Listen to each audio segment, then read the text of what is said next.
Hello everybody and welcome to another Scuffed Radio video. In today's video I'm going to be editing down the various live streams and other video clips I recorded when I was doing a little bit of very amateur minor storm chasing for Hurricane Debby.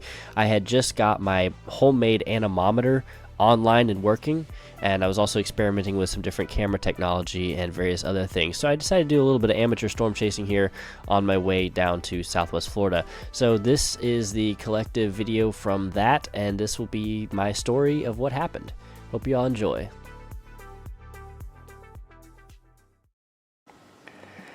Alright, I'm up here on the roof. I've got the soldering iron up here, and I've got this taken out of the mount partially. So what we're going to do is we're just going to be extending these wires down and routing them along with the other cable into the box over here where the Arduino that controls this whole thing is going to reside. Alright, I've got the wires up here soldered on to this little bit of Ethernet cable here, and it's all sealed up with a bit of heat shrink tubing and some silicone.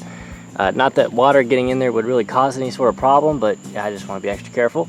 Then it comes down here, wraps around the post, makes a bend right here, and follows the roof penetration cable over to the box. So the next step here is going to be to install this gland into the side of this. I've seen so many different names for these things. I've seen Heiko, gland, I've seen all kind of stuff. I don't know what these are called, but whatever. I got some, I think they're called cable glands, but who knows. Anyway, this is the box the little Arduino is going to sit inside of. So we got to pop a quick hole in the side of this, but first I'm going to take the lid off here. I used to have a taller box on here, but I finally found one that was shorter, and this is a lot better now that it's not quite so absurdly tall. So we just got to take that off of there. And we can see that inside here there's room for a Arduino Uno to sit in there and process the signals coming off this thing and send them into the cab.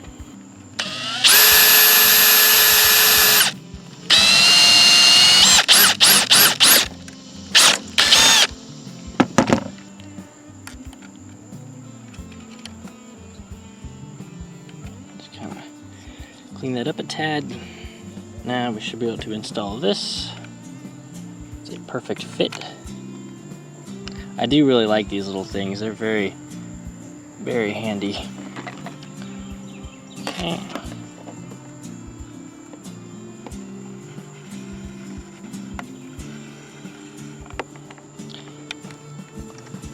Okay. Alright, there we go. Now we've got that installed.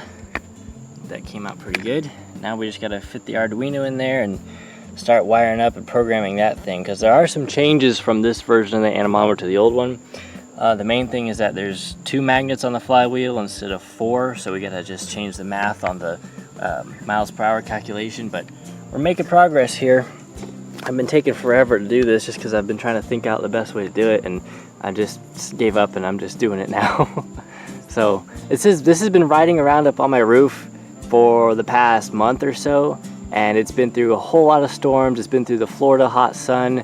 It's been driven probably over 1,500 miles at this point, much of it at highway speeds and above. So I've pretty solidly tested this design, and I think it works pretty good. The only complaint I still have about it is the stiffness of this slip ring here. I mean, it turns fairly easily, but it just really doesn't move whenever there's low speed breezes. It only starts moving when the wind picks up a little bit, which again is fine. It'll still do what it's designed to do, but it's just kind of, I don't know, I wish it would be more susceptible to lower speed winds, but that's just a small little thing. Eventually I will fix that, but we're making progress and it's going good. This is the next big step here. We're gonna do a whole lot more after this. And now we skip forward to the point where I'm actually in storm chasing mode.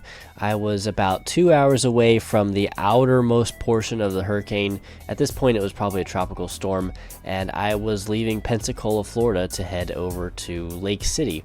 And during this time I was just setting up, getting ready to go. And so basically the way I'm going to structure this video is I'm just going to try and cut to the interesting parts as best I can. Just show you what I saw during my trip from Pensacola, Florida down to Fort Myers, Florida, and Really, by the time I reached the storm, it was a tropical storm. So all I experienced was high winds, lots of rain. There were downed trees in the road. There was flooding in certain areas.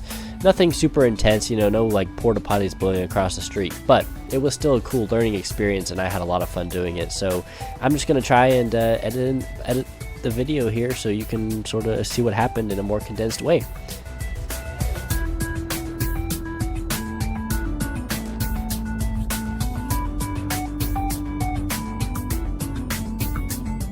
So our first stop here in the morning was to stop at AutoZone and pick up some Rain X. The lens on this camera actually does have a scratch on it. It's a really cheap action camera. The only camera I had at the time that could be both waterproof and connected over USB. So I had to use what I had, and this camera definitely had a scratch on the lens. I did put Rain X on the lens to try and keep the rain off it a little better. And while I do think it made a difference, it really didn't solve the problem completely.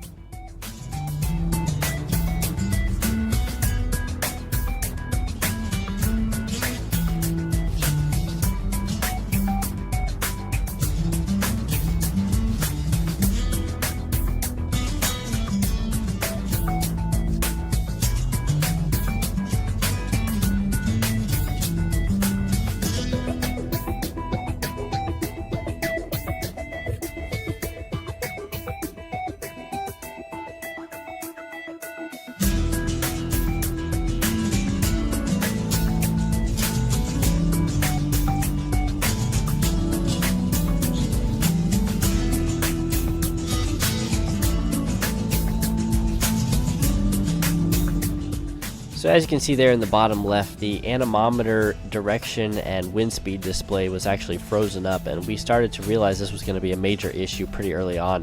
So the slip ring that I bought off Amazon was one of these 8-wire blue slip rings, but the reason I got the one that I got was because it was big enough to handle the weight of the anemometer itself in high winds, and it was perfect for mounting to a metal post, which is what I had.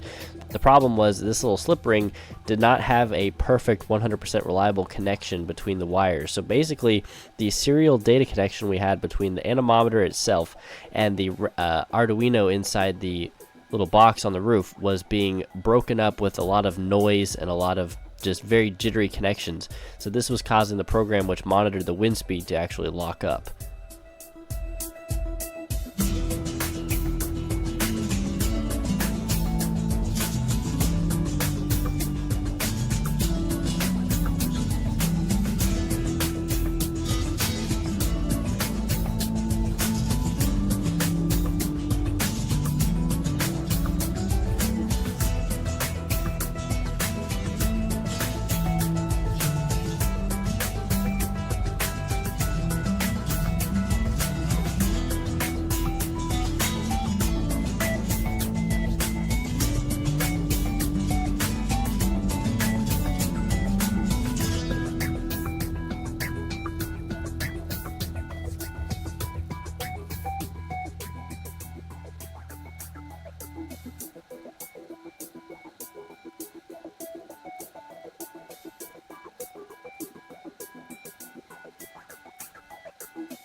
So after driving about 2 hours into the storm, we were nearing the center of the storm on the radar, and traffic had been flowing pretty smooth up until this point. The Florida Department of Transportation had been doing a really good job of keeping everything clear, but we finally caught up to it.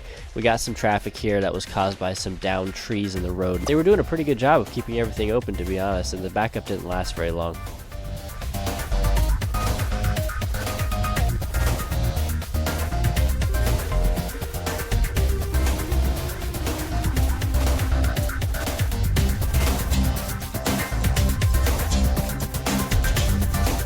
Then it was at this point that we started to run into some flooding. So I was starting to near Lake City, Florida, and we started to see some flooding here.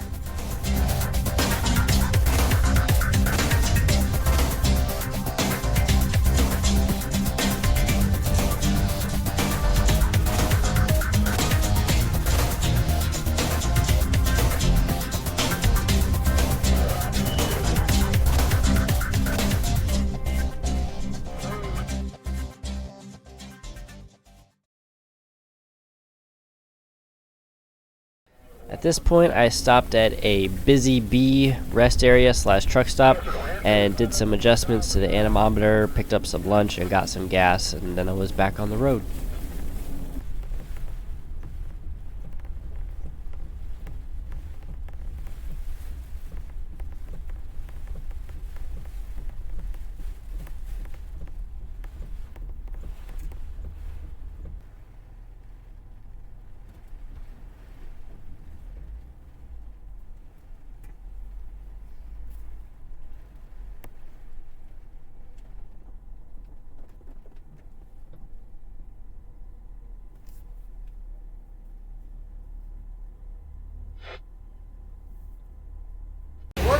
This one's working.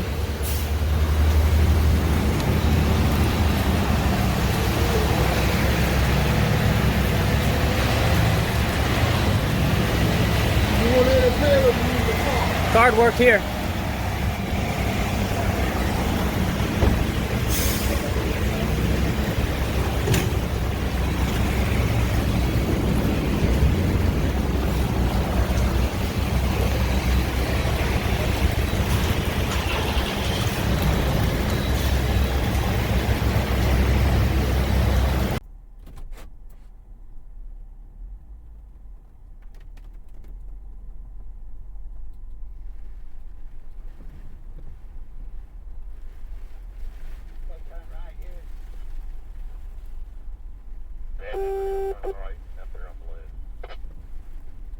Right there, Draper. Look, but this way. I'm waiting to get out of here. I mean, it's stuck in electric truck here sitting there waiting on something to pump, I guess.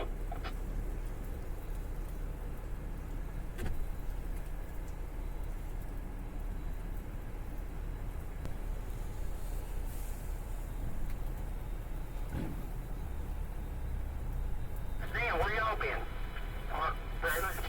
Hey, buddy, we've been all over fucking western Florida, Georgia. We're supposed to go to Tallahassee, or go to Tallahassee. Then they put us on hold in Thompsonville or some shit. Georgia. Then they didn't know where we was going. Now we're here.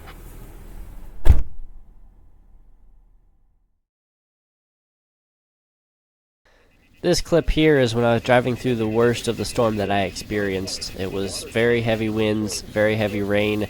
There was trees blowing all over the place. It was just very intense here for a couple minutes, but this was really the worst that I saw. Repeating, a flash flood warning has been issued until 3:45 p.m. for the following counties in Florida: Baker, Columbia, Hamilton, and Swanee, and Echols, Georgia. This is a flood watch. Flood watch remains in effect through Tuesday evening. What flash flooding caused by excessive rainfall continues to be possible.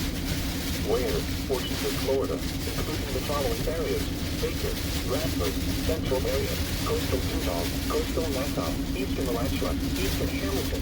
And being that this was some of the worst weather I'd seen so far, when I saw the rest area sign, I decided to pull over and sit for a few minutes and just kind of observe it going by and kind of try out the anemometer a little bit more. Springs, Eugene Springs, Swanee River State Park, Columbia, Fort White, McAlpin, O'Brien, Wellborn, Louisville, Dowling Park, Brantford, Houston, Newbern, and Hildreth. Water is entering structures in portions of Swanee County. Move to higher ground now. This is an extremely dangerous and life-threatening situation. Do not attempt to travel unless you are fleeing an area subject to flooding or under an evacuation order. Turn around. Don't drown when encountering flooded roads. Most flood deaths occur in vehicles. Repeating, a flash flood warning remains in effect until 6:15 p.m. for the following counties in Florida, Columbia, Hamilton, and Swanee. This is a river flood warning. Flood warning now in effect from this morning until further notice.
After sitting here for about 10 minutes and not really seeing anything over a 25-mile-an-hour wind gust, I decided to continue on down the road.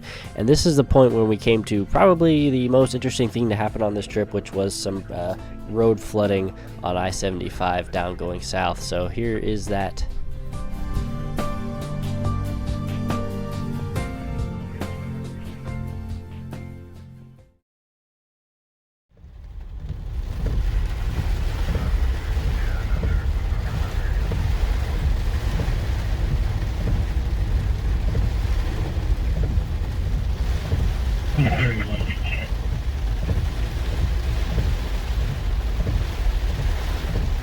Understood, Marine 31 responding.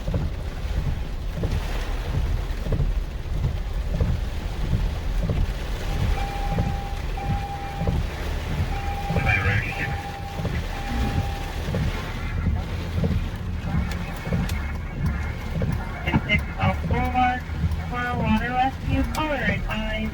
There's 3 kids swimming in the ocean water. She has been concerned about their safety. Children are not wearing life jackets. They're located directly behind this location, probably 8 feet or so out. Caller advised that one child has returned to the shore, but there are still 2 more in the water. And there is no additional information.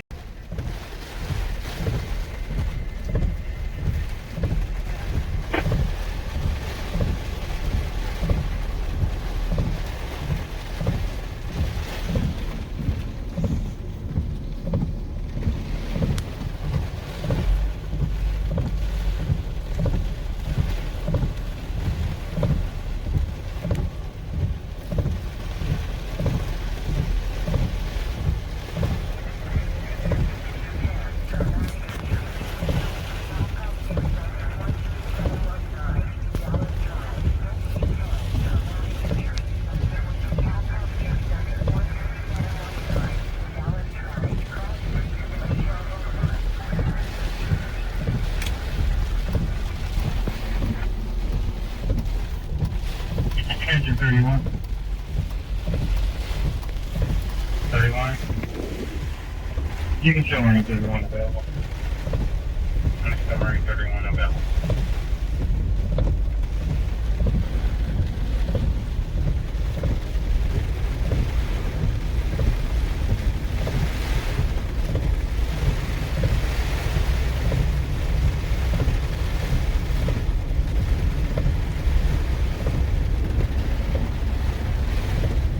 And after this point in the live stream, there really wasn't anything else interesting that happened. It was just about 5 hours worth of driving. The rain continued. There wasn't really much more flooding. And after a little while, the skies cleared up and I continued on towards Fort Myers, Florida. So I'm going to go ahead and end the video right around here.